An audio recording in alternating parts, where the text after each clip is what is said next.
Hey guys, welcome back to another interesting video of how to guide. In this video, I am going to show you how can you fix problems regarding the monetization policy of Instagram. So without any further ado, let's dive right into this exciting video. Now in order to fix the problems regarding the monetization policy of Instagram, just simply open the Instagram app. And now after opening the Instagram, click to this more button and from here go to settings and privacy option.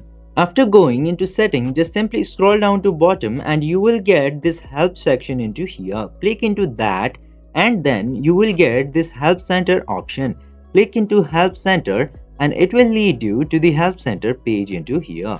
Now you just simply have to search for monetization policy into here. After that, you will get so many articles and options about the monetization and payment policies of Instagram.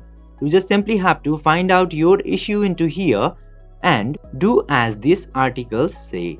By following these very easy steps, you can easily fix any of the problems regarding the monetization policy of Instagram. I hope this video was helpful for you. If yes, don't forget to like, share and subscribe to the channel to never miss another update. Thank you for watching the video.